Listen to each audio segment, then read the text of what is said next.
തിരുവനന്തപുരം നിയമസഭാ മണ്ഡലം മന്ത്രിമണ്ഡലത്തിലേക്ക്.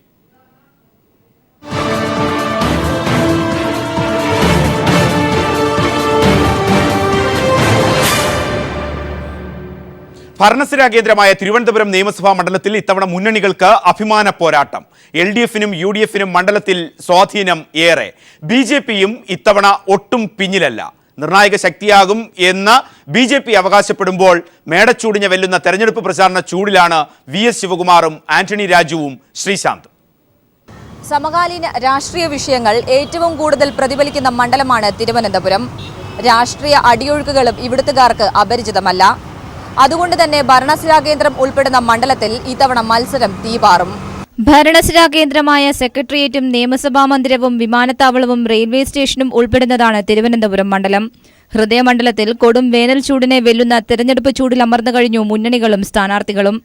മണ്ഡലത്തിന്റെ 3/4 ഭാഗം നഗരപ്രദേശവും ബാക്കി കടലോര മേഖലയുമാണ്. കഴിഞ്ഞ തവണ തന്റെ ആദ്യ നിയമസഭാ തെരഞ്ഞെടുപ്പിൽ മത്സരിച്ച് വിജയിച്ച VS ശിവകുമാറിന് ഇത്തവണത്തേത് അഭിമാന പോരാട്ടമാണ്. കഴിഞ്ഞ 5 വർഷത്തെ വികസന നേട്ടങ്ങൾ ചൂണ്ടിക്കാട്ടിയാണ് ശിവകുമാറിന്റെ പ്രചാരണം. മണ്ഡലത്തിൽ താൻ നൽകിയിട്ടുള്ള നേട്ടങ്ങൾ വോട്ടായി മാറുമെന്ന പ്രതീക്ഷയിലാണ് ശിവകുമാർ. കഴിഞ്ഞ പ്രാവശ്യത്തേക്കാൾ തികഞ്ഞ ആത്മവിശ്വാസമാണ് എനിക്കുള്ളത്. കാര്യങ്ങളും പറയാത്ത ഒരുപാട് കാര്യങ്ങൾ തിരുവനന്തപുരത്തിന് വേണ്ടി ചെയ്യാൻ കഴിഞ്ഞു എന്നുള്ള ചാരിതാർത്ഥ്യവും അതിനുള്ള അഭിമാനവും എനിക്കുണ്ട്. പൊതുപ്രവർത്തന രംഗത്ത് നിന്നപ്പോഴും ജനപ്രതിനിധിയായിരുന്നപ്പോഴും ഒക്കെ ഉള്ള ഓരോ ആളുകളുമായിട്ടുള്ള ഒരു ആത്മബന്ധം അത് എനിക്ക് കൂടുതൽ കരുത്ത് പകരുന്നതാണ്. എന്നാൽ തദ്ദേശ തെരഞ്ഞെടുപ്പിൽ കോൺഗ്രസിന് മണ്ഡലത്തിലുണ്ടായ തിരിച്ചടി ശിവകുമാറിന്റെ അപജയമാണെന്ന വിമർശനം കോൺഗ്രസിനുള്ളിൽ തന്നെയുണ്ട്. ഇത് അടിയൊഴുക്കുകൾക്കിടയാക്കുമോ എന്ന സംശയവും UDF ക്യാമ്പിനുണ്ട്. മണ്ഡലം തിരിച്ചുപിടിക്കാനായി LDFന്റെ ആന്റണി രാജുവും മണ്ഡലത്തിൽ സജീവമായി കഴിഞ്ഞു. 1996-ൽ ആന്റണി രാജു തന്നെ മണ്ഡലത്തെ പ്രതിനിധീകരിച്ച് നിയമസഭയിലെത്തിയിരുന്നു. മണ്ഡലത്തിൽ ഫ്ലക്സിലും തറക്കല്ലിലും മാത്രമാണ് UDF വികസനമെന്ന് ആന്റണി രാജു പറയുന്നു. ഈ ഗവൺമെന്റിന്റെ കൊള്ളരായ്മയ്ക്കെതിരെ ഈ വർഗീയ ശക്തികളെ പരാജയപ്പെടുത്താൻ, BJPയും കോൺഗ്രസിനെയും പരാജയപ്പെടുത്താൻ ഇടതുപക്ഷ പ്രസ്ഥാനം അധികാരത്തിൽ വന്നാൽ മാത്രമേ ഇവിടെ മതേതരത്വം പുലരുകയുള്ളെന്നുള്ള ബോധ്യം വന്നിരിക്കുന്നു. ഈ മണ്ഡലത്തിലെ ജനങ്ങൾ ഇടതുപക്ഷ ജനാധിപത്യ മുന്നണിക്ക് അനുകൂലമായ വിധി എഴുതാൻ കാത്തിരിക്കുകയാണ്. കടലോര മേഖലയിലെ UDFനെതിരായ ജനവികാരവും മണ്ഡലത്തിൽ LDFന് അനുകൂലമാകും. LDFും UDFും തമ്മിലുള്ള ശക്തമായ പോരാട്ടത്തെ ഗ്ലാമറിലൂടെ നേരിടാനാണ് BJPയുടെ ശ്രമം. ഇതിനായി ക്രിക്കറ്റിൽ നിന്നും രാഷ്ട്രീയത്തിലേക്ക് ഇറങ്ങിയ ശ്രീശാന്ത് കന്നി അംഗത്തിൽ തന്നെ BJPയുടെ നില മെച്ചപ്പെടുത്താനായുള്ള പ്രവർത്തനങ്ങളുമായാണ് മണ്ഡലത്തിൽ സജീവമായിരിക്കുന്നത്. ശുഭപ്രതീക്ഷയിലുമാണ് ശ്രീ. സ്ഥാനത്തൊരു മാറ്റം വരുന്നുണ്ട്. അതെനിക്ക് തോന്നുന്നു പലതുമായിട്ട് പറയുന്നുണ്ട്. പക്ഷേ ആത്മാർത്ഥമായി പറയുന്നവരെല്ലാവരും നമ്മുടെ കൂടെ തന്നെയുണ്ട്. ആ ഡെവലപ്മെന്റ്സ് കേരളത്തിൽ വരണമെങ്കിൽ സെൻട്രൽ ഗവൺമെന്റിന്റെ ഭരണം വരണം. അത് BJP ആണെന്ന് വളരെ ഉറപ്പുണ്ട്. ഏതായാലും തെരഞ്ഞെടുപ്പിനെ കഷ്ടിച്ച് 1 മാസം ശേഷിക്കെ ആദ്യവട്ട പ്രചരണം പൂർത്തിയാക്കി മണ്ഡലത്തിൽ സ്ഥാനാർത്ഥികൾ ആവേശത്തിലാണ്. മണ്ഡലത്തിൽ LDFും UDFും തമ്മിലാണ് പ്രധാന പോരാട്ടം. അതേസമയം നില മെച്ചപ്പെടുത്തുകയാണ് BJPയുടെ ലക്ഷ്യം. എന്നാൽ ജനങ്ങൾ ആർക്ക് വിധിയെഴുതും എന്നുള്ളത് കണ്ടു തന്നെ അറിയണം. തിരുവനന്തപുരത്ത് നിന്നും ക്യാമറാമാൻ RK കുമാറിനൊപ്പം S ഷീജ.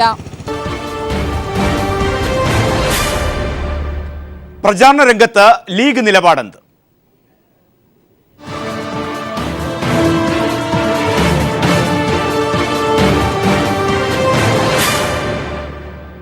തെരഞ്ഞെടുപ്പ് പ്രചാരണ രംഗത്ത് UDF പതുക്കെയാണെങ്കിലും മുന്നോട്ട് വരുന്നുണ്ടെന്ന് PK കുഞ്ഞാലിക്കുട്ടി. സ്ഥാനാർത്ഥി പ്രഖ്യാപനം വന്നതിന് ശേഷം UDFന്റെ സാധ്യതകൾ വർദ്ധിച്ചിട്ടുണ്ടെന്നും കുഞ്ഞാലിക്കുട്ടി വ്യക്തമാക്കി. കാൻഡിഡേറ്റ്സ് ഒക്കെ രംഗത്ത് വരുന്നതിന് മുമ്പ് നടത്തിയ സർവേകളും അതുപോലെ തന്നെ കണക്ക് കൂട്ടലുകളും ഒക്കെ തെറ്റിച്ചുകൊണ്ട് പരക്കെ പറയപ്പെടുന്നത് UDF പതുക്കെ എല്ലാ ജില്ലകളിലും മുന്നേറി വരുന്നു എന്നാണ്.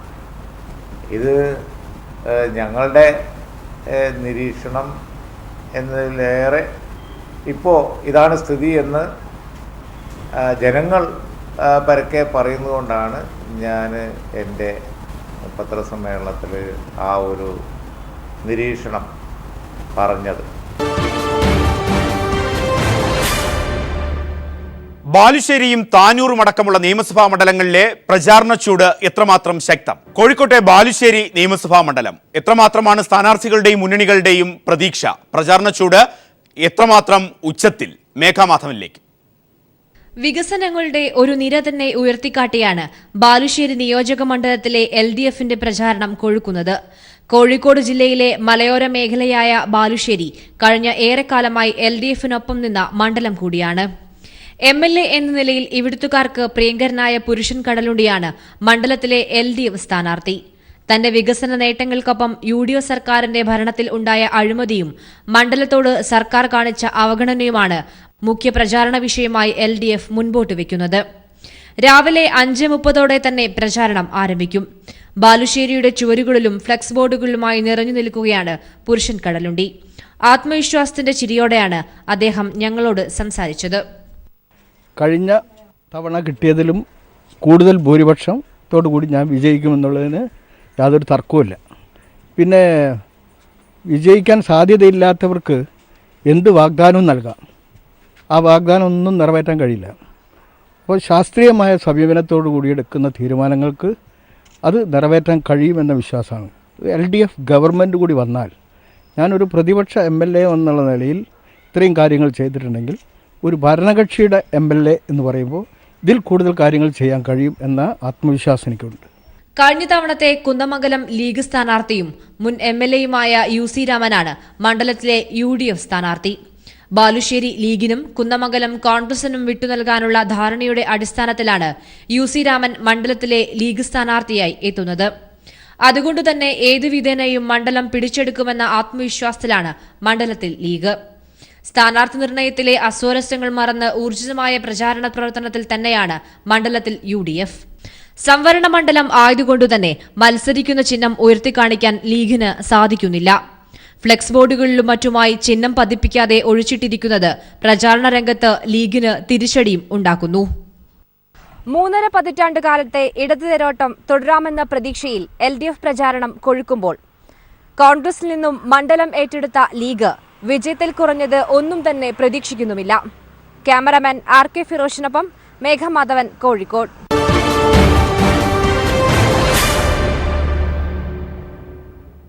മലപ്പുറത്തെ താനൂറും വ്യത്യസ്തമല്ല. കോൺഗ്രസുമായുള്ള മുസ്ലിം ലീഗിന്റെ ഭിന്നതയാണ് താനൂരിലെ തെരഞ്ഞെടുപ്പ് കാഴ്ചകളെ വേറിട്ടതാക്കുന്നത്. KT സ്വാലിഹിലേക്ക്. താനൂർ നിയമസഭാ മണ്ഡലം ബാഫക്കി തങ്ങളും സീതി ഹാജിയും CHും E അഹമ്മദും UA ബീരാനും PK അബ്ദുറബ്ബുമെല്ലാം പ്രതിനിധീകരിച്ച ലീഗിന്റെ കോട്ട. രണ്ടാം തവണയാണ് അബ്ദുറഹ്മാൻ രണ്ടത്താണി താനൂരിൽ ജനവിധി തേടുന്നത്. തദ്ദേശ തെരഞ്ഞെടുപ്പിൽ മുനിസിപ്പാലിറ്റി, ജില്ലാ പഞ്ചായത്ത് വോട്ടുകളിൽ 9090 വോട്ടിന്റെ മേൽക്കൈയാണ് UDFനുള്ളത്. എന്നാൽ എതിർ സ്ഥാനാർത്ഥിയായി V അബ്ദുറഹ്മാൻ കളത്തിലിറങ്ങിയതോടെ മണ്ഡലം ചൂടുപിടിച്ചു. പഴയ കോൺഗ്രസ് പ്രവർത്തകനായിരുന്ന ഈ ഇടതു സ്വതന്ത്രനൊപ്പം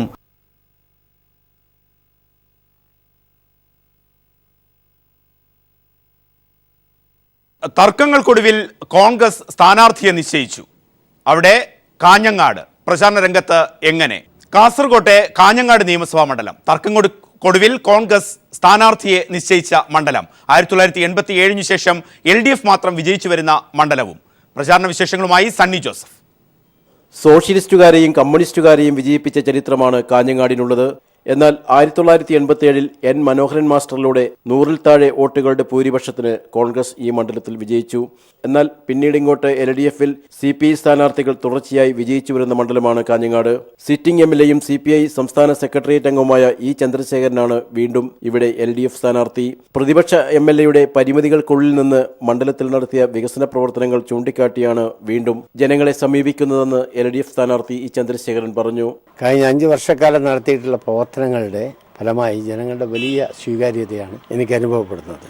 ഇടതുപക്ഷ ജനാധിപത്യ മുന്നണിയുടെ പ്രതിനിധി എന്ന നിലയിൽ മത്സരിക്കുമ്പോൾ ആ ഇടതുപക്ഷ ജനാധിപത്യ മുന്നണി പ്രവർത്തകരുടെ ഭാഗത്ത് നിന്ന് കിട്ടുന്ന ഏറ്റവും വലിയ പിന്തുണയും അതോടൊപ്പം തന്നെ കക്ഷി രാഷ്ട്രീയത്തിന് അതീതമായി ലഭിക്കുന്ന പിന്തുണയും എല്ലാം വളരെ വിപുലമായ രീതിയിലാണ് എനിക്ക് അനുഭവപ്പെട്ടത്. കാഞ്ഞങ്ങാട് മണ്ഡലത്തിൽ നിന്നും ജനങ്ങൾ തന്നെ വീണ്ടും വൻ ഭൂരിപക്ഷത്തോടെ വിജയിപ്പിക്കുമെന്ന ഉറച്ച വിശ്വാസമാണുള്ളതെന്ന് E ചന്ദ്രശേഖരൻ പറഞ്ഞു. എല്ലാ പ്രദേശങ്ങളിലും ഏതാണ്ട് 2 തവണ ജനങ്ങളെ കാണാൻ കഴിഞ്ഞു. ഇപ്പോഴുള്ള പ്രവർത്തനങ്ങളുടെ അടിസ്ഥാനത്തിൽ നോക്കിയാൽ വമ്പിച്ച ഭൂരിപക്ഷത്തോടു കൂടി തെരഞ്ഞെടുക്കപ്പെടുമെന്ന് തന്നെയാണ് എൻ്റെ വിശ്വാസം. CPI മുൻ കാസർഗോഡ് ജില്ലാ സെക്രട്ടറി കൂടിയായ E ചന്ദ്രശേഖരന് കാഞ്ഞങ്ങാട് മണ്ഡലത്തിൽ മുഖവുര ആവശ്യമില്ല. കന്നിയംഗത്തിൽ 12158 വോട്ടുകൾക്ക് കോൺഗ്രസിലെ അഡ്വക്കേറ്റ് MC ജോസിനെയാണ് ചന്ദ്രശേഖരൻ തോൽപ്പിച്ചത്. ലോക്സഭാ തെരഞ്ഞെടുപ്പിൽ 8000-ലേറെ വോട്ടുകളുടെയും തദ്ദേശ തെരഞ്ഞെടുപ്പിൽ 23000-ലേറെ വോട്ടുകളുടെയും ഭൂരിപക്ഷം LDFന് കാഞ്ഞങ്ങാട് മണ്ഡലത്തിലുണ്ട്. കോൺഗ്രസിൽ ഏറെ തർക്കങ്ങൾക്കൊടുവിലാണ് കാസർഗോഡ് DCCI ജനറൽ സെക്രട്ടറിയും മഹിളാ കോൺഗ്രസ് ജില്ലാ ജനറൽ സെക്രട്ടറിയുമായ ധന്യ സുരേഷിന്റെ സ്ഥാനാർത്ഥിത്വം അംഗീകരിക്കപ്പെട്ടത്. KPCC നിർവാഹക സമിതി അംഗവും മുൻ DCC പ്രസിഡന്റുമായ P. ഗംഗാധരൻ നായരുടെ മകളാണ് ധന്യ. മഹിളാ യുവ പ്രാതിനിധ്യം പരിഗണിച്ചാണ് ധന്യയ്ക്ക് അവസരം ലഭിച്ചത്. യുവ സ്ഥാനാർത്ഥിയായ ധന്യയിൽ പ്രതീക്ഷയർപ്പിക്കുകയാണ് കോൺഗ്രസും UDFും. നേരത്തെ കോൺഗ്രസിന്റെ സ്ഥാനാർത്ഥി പട്ടികയിൽ ഇടം നേടിയ രാജു കട്ടകയം, M. അസൈനാർ, ശാന്തമ്മ ഫിലിപ്പ്, PG ദേവ് എന്നിവരെ പിന്തള്ളിയാണ് ധന്യ സുരേഷ് മത്സരരംഗത്തെത്തിയത്. വികസനം മുരടിച്ച കാഞ്ഞങ്ങാട് മണ്ഡലത്തിലെ ജനങ്ങൾ തന്നെ വിജയിപ്പിക്കുമെന്ന് പ്രതീക്ഷിക്കുന്നതായി ധന്യ സുരേഷ് പറഞ്ഞു. കേരളം വികസിക്കുമ്പോഴും കാഞ്ഞങ്ങാട് വികസിച്ചിട്ടില്ല. അതുകൊണ്ട് തന്നെ ഉമ്മൻചാണ്ടി സർക്കാർ ചെയ്ത ഒത്തിരി കാര്യങ്ങൾ ജനങ്ങളിലേക്ക് എത്തിയിട്ടുണ്ട്. ആ ഒരു വിശ്വാസത്തോടുകൂടി ജനങ്ങൾ മുഴുവൻ എന്നെ കയ്യിലെടുത്തിട്ടുണ്ട്. തീർച്ചയായും വിജയിക്കുമെന്നുള്ള ശുഭപ്രതീക്ഷയോടുകൂടി തന്നെയാണ് ഞാൻ മുന്നോട്ട് പോകുന്നത്. പ്രചാരണത്തിന് ഇറങ്ങിയപ്പോൾ ജനങ്ങളിൽ നിന്ന് ലഭിക്കുന്ന പിന്തുണ തനിക്ക് ആത്മവിശ്വാസം പകരുന്നതായും ധന്യ പറഞ്ഞു. പൂർണ്ണമായിട്ടും ആത്മവിശ്വാസത്തോടു കൂടി തന്നെയാണ് ഞാൻ മുന്നോട്ട് പോകുന്നത്. BJP മുന്നണിയിൽ BDJSന് അനുവദിച്ച മണ്ഡലമാണ് കാഞ്ഞങ്ങാട്. MP രാഘവനാണ് ഇവിടെ NDA സ്ഥാനാർത്ഥി. കഴിഞ്ഞ നിയമസഭാ തെരഞ്ഞെടുപ്പിൽ BJPക്ക് 15,000-ലേറെയും ലോക്സഭാ തെരഞ്ഞെടുപ്പിൽ 23,000-ലേറെയും വോട്ടുകൾ ലഭിച്ചിരുന്നു. കാഞ്ഞങ്ങാട് മണ്ഡലത്തിൽ വീണ്ടും വിജയക്കൊടി പാറിക്കുവാൻ രണ്ടാം വട്ടവും അംഗത്തിന് ഇറങ്ങിയിരിക്കുകയാണ് LDF സ്ഥാനാർത്ഥി E. ചന്ദ്രശേഖരൻ. തർക്കങ്ങളെ തുടർന്ന് വൈകിയാണ് UDF സ്ഥാനാർത്ഥി ധന്യ സുരേഷ് പ്രചാരണ രംഗത്തിറങ്ങിയതെങ്കിലും LDFന് ഒപ്പത്തിന് ഒപ്പം എത്തുവാൻ ശ്രമത്തിലാണ്. BDJS സ്ഥാനാർത്ഥി MP രാഘവനും സജീവമായി രംഗത്തുണ്ട്. ക്യാമറാമാൻ ഷൈജു ബിലാത്രയ്ക്കൊപ്പം സണ്ണി ജോസഫ്. PP മുകുന്ദന് വർത്തമാന രാഷ്ട്രീയത്തിലും വോട്ട് കഥ പറയാനുണ്ട്. PP മുകുന്ദന്റെ കഥയിലേക്ക് എത്താം. 10 വർഷത്തിന് ശേഷം BJP ഓഫീസിൽ തിരിച്ചെത്തിയ PP മുകുന്ദന്റെ അവസ്ഥ. സംസ്ഥാന കമ്മിറ്റി ഓഫീസിലെത്തിയ മുകുന്ദനെ സ്വീകരിക്കാൻ ആരൊക്കെ ഉണ്ടായിരുന്നു? എസ് ഷീജയുടെ റിപ്പോർട്ടിലേക്ക്. കോൺഗ്രസ് ലീഗ് BJP ബന്ധത്തിന്റെ ആരോപണത്തെ തുടർന്നാണ് 2006-ൽ PP മുകുന്ദൻ BJPയിൽ നിന്നും പുറത്തായത്. കുമ്മനം രാജശേഖരൻ സംസ്ഥാന അധ്യക്ഷനായതോടെയാണ് മുകുന്ദന് തിരിച്ചുവരവിന് കളമൊരുങ്ങിയത്. എന്നാൽ 10 വർഷത്തിനു ശേഷം BJP സംസ്ഥാന കമ്മിറ്റി ഓഫീസിൽ തിരിച്ചെത്തിയ PP മുകുന്ദൻ അപമാനിതനായാണ് മടങ്ങിയത്. സംസ്ഥാന നേതാക്കൾ ആരും തന്നെ അദ്ദേഹത്തെ സ്വീകരിക്കാൻ മാരാർജി ഭവനിൽ ഉണ്ടായിരുന്നില്ല. ഓഫീസ് സെക്രട്ടറിയോടുൾപ്പെടെ സംസ്ഥാന കമ്മിറ്റി ഓഫീസിൽ നിന്നും വിട്ടുനിൽക്കാൻ സംസ്ഥാന നേതൃത്വം പറഞ്ഞതായാണ് സൂചന. അതേസമയം തെരഞ്ഞെടുപ്പ് പ്രചരണത്തിന്റെ തിരക്കിനായതിനാലാണ് ഓഫീസിലെത്തിക്കാൻ സാധിക്കാത്തതെന്നാണ് സംസ്ഥാന നേതൃത്വത്തിന്റെ വിശദീകരണം. സ്വന്തം കുടുംബത്തിലേക്ക് മടങ്ങിവരുമ്പോൾ ആരും സ്വീകരിക്കേണ്ടതില്ല എന്നായിരുന്നു ഇതിൽ PP മുകുന്ദന്റെ മറുപടി. അവസരവാദ രാഷ്ട്രീയത്തിനുപരിയായി ആദർശത്തിന് പ്രാധാന്യം നൽകിയതുകൊണ്ടാണ് 10 വർഷമായി മറ്റൊരു പ്രസ്ഥാനത്തിന്റെയും ഭാഗമാകാതിരുന്നതെന്നും മുകുന്ദൻ പ്രതികരിച്ചു. നമ്മൾ ആദർശത്തിൽ അധിഷ്ഠിതമായിട്ടുള്ള പ്രസ്ഥാനം എന്നുള്ള നിലക്ക് അതുകൊണ്ടാണ് കഴിഞ്ഞ 10 വർഷമായിട്ട് വേറെ ഏതെങ്കിലും പ്രസ്ഥാനത്തിൽ പോവാതെ ഇതേ ആദർശത്തിൽ നിൽക്കാൻ കാരണം. അതേസമയം PP മുകുന്ദൻ പാർട്ടിയിൽ തിരിച്ചെത്തിയതിൽ ഭൂരിഭാഗം സംസ്ഥാന നേതാക്കൾക്കും അതൃപ്തിയുണ്ട്. കോലിബി സഖ്യത്തിലൂടെ മുകുന്ദൻ BJPക്കുണ്ടാക്കിയത് തീരാകളങ്കമെന്ന അഭിപ്രായമാണ് ഇവർക്കുള്ളത്. അതുകൊണ്ട് തന്നെ നിയമസഭാ തെരഞ്ഞെടുപ്പിന്റെ പശ്ചാത്തലത്തിൽ BJPയിലേക്ക് മുകുന്ദന്റെ തിരിച്ചുവരവ് ദോഷം ചെയ്യുമെന്നുള്ളതാണ് ഇവരുടെ നിലപാട്. ഏതായാലും സംസ്ഥാന അധ്യക്ഷൻ അറിയിച്ചതിനുശേഷം മാത്രമേ പ്രവർത്തനങ്ങളുമായി രംഗത്തിറങ്ങൂവെന്ന് വ്യക്തമാക്കിയാണ് PP മുകുന്ദൻ സംസ്ഥാന കമ്മിറ്റി ഓഫീസിൽ നിന്നും മടങ്ങിയത്. News bureau, Thiruvananthapuram.